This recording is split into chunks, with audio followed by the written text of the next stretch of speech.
प्रदेश में विधानसभा चुनावों को ज्यादा समय नहीं बचा है और चुनावों से पहले अलग अलग क्षेत्रों में कई पार्टियों के नेता अपनी अपनी ताल ठोक रहे हैं। कोई जनता की मांगों को उठा रहे हैं तो कोई ज्ञापन दे रहे हैं और अपनी विभिन्न मांगों को लेकर अधिकारियों के पास पहुंच रहे हैं, उनको ज्ञापन सौंप रहे हैं। आज हम बायतू में हैं और बायतू के एक बीजेपी के नेता त्रिलोक चंद चौधरी, जो पिछले कुछ समय से काफी सक्रिय हैं और अलग अलग जगहों पर जाकर के जनता से मिल भी रहे हैं और आज विभिन्न मांगों को लेकर आज ये बायतू के अधिकारियों से मिले हैं। और क्या इनकी मांगे हैं, इनको क्या लगा कि यहाँ की जनता के लिए ऐसे काम होने चाहिए जो नहीं हो रहे हैं, और इनको इतनी पब्लिक के साथ, बड़े काफिले के साथ, हजारों लोगों के साथ एसडीएम से मिलना पड़ा, उनको ज्ञापन देना पड़ा। तिलोक जी, क्या मांगे हैं मुख्य जो इस प्रकार के आपका काफिला वहां से आना पड़ा और एसडीएम से? हमारी लगभग 20 मांगे हैं। उसमें प्रमुख मांग हमारी ये है कि स्टेट हाईवे 40 चवा से फरसुंड रोड बहुत महत्वपूर्ण रोड है। पंजाब से गुजरात का शॉर्टेस्ट रूट है, मगर रूट इतनी टूटी हुई है कि सिंगल रोड भी नहीं है, इसकी पटरियां नहीं है।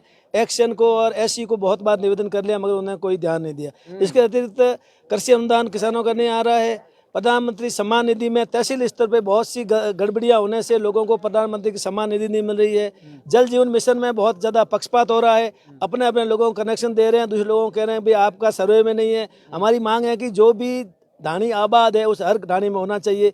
इसके अतिरिक्त लंपी में सरकार ने अभी 40,000 रुपये प्रति गाय जो मरी है उसके लिए दिए हैं। तो हमारी मांग है कि पटवारी और ग्राम सेवक से वास्तविक सर्वे कराई जाए और वास्तव में जो गायें मरी उनको बजट अनुसार 40,000 रुपये का भुगतान किया जाए। इसके अतिरिक्त दीनदयाल उपाध्याय योजना में बहुत से लोग बिजली से वंचित रह गए हैं। हमारी मांग है कि इन वंचित परिवारों को बिजली से जोड़ा जाए। और रिफाइनरी एक बहुत बड़ा प्रोजेक्ट यहाँ चल रहा है। रिफाइनरी में हमारी मांग है कि लोकल लोगों को यहाँ रोजगार दिया जाए और इसके लिए पहले सरकार ये करे कि जो वहाँ पे विभिन्न ट्रेडों के जो लोग भर्ती होंगे उनके लिए अभी से प्रशिक्षण की व्यवस्था करें। जब भी ये वैकेंसी निकले तो यहाँ के लोग वैकेंसी में शामिल हो सकें और अपनी रोजगार प्राप्त कर सकें। त्रिलोक जी, आपने जिस सड़क की बात की है, बायतू विधानसभा क्षेत्र में तो कई सारी ऐसी रोड हैं जो टूटी हुई, आप तो एक सड़क की बात करें, क्या आपको लगता है कि बायतू विधानसभा सभी सारी सड़कें वो बनी हुई है? ऐसा है जी, हम कई बार सभी रोडों के बारे में मांग कर चुके हैं, मगर ये स्टेट हाईवे 40 है। स्टेट हाईवे ऐसा मेरे ध्यान में और कहीं भी नहीं है। स्टेट हाईवे रामदेवरा जाने वाले पैदल यात्री भी हजारों यहाँ जाते हैं, मगर रोड ऐसी है कि इसमें सिंगल गाड़ी भी नहीं निकल सकती। तो मेन रोड होने की वजह से हमारा मेन फोकस इस पर है। बाकी हमने सिंदरी, बायतू वाया नौसर, इसको भी स्टेट हाईवे घोषित करने के लिए मांग की है। इसके अतिरिक्त हम चाहते हैं कि अपने जो सड़कें भी बने। इसके अतिरिक्त क्या है कि जो लोगों को, बेरोजगार लोगों को निविदा पे लेती है सरकार प्लेसमेंट एजेंसी के थ्रू। प्लेसमेंट एजेंसी वाले लगभग 40% पैसा बीच में मार लेते हैं। जैसे मान लो 10,000 रुपये उनको वेतन दिया जाता है, मगर उनके खाते में वास्तव में 6,000 रुपये आते हैं।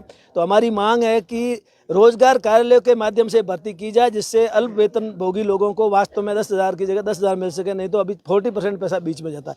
इसके अतिरिक्त आंगनवाड़ी जो पोषाहार बनता है स्कूलों में, पोषाहार बनाने वाली महिला को 1,500 से 2,000 रुपये दिए जाते हैं। हमारी मांग है कि नरेगा में जो न्यूनतम वेतन है 235 रुपये, उसके हिसाब से 6,600 रुपये उसको दिए जाएँ। स्कूल और महाविद्यालयों में रिक्त बहुत से पद खाली पड़े हैं, उन पदों को भरा जाए। ये हमारी मुख्य मांग है। बाकी हमने लगभग 20 मांगों के बारे में मांग की है। त्रिलोक जी, चुनावों को ज्यादा समय नहीं बचा है, जनता के बीच जा रहे हैं, किस प्रकार का समर्थन मिल रहा है? क्योंकि और भी कई आपके बायतू से ऐसा सुनने में है कि त्रिलोक जी इस बार दावेदारी कर रहे हैं। तो दावेदारी तो मैं तो केवल जनता की समस्याएं उठा रहा हूं। बीजेपी का सच्चा कार्यकर्ता हूं। बीजेपी अगर मुझे मौका देगी तो मैं चुनाव लड़ूंगा, और अगर बीजेपी किसी और साथी को टिकट देगी तो मैं उसके साथ तन मन धन से सहयोग करूंगा।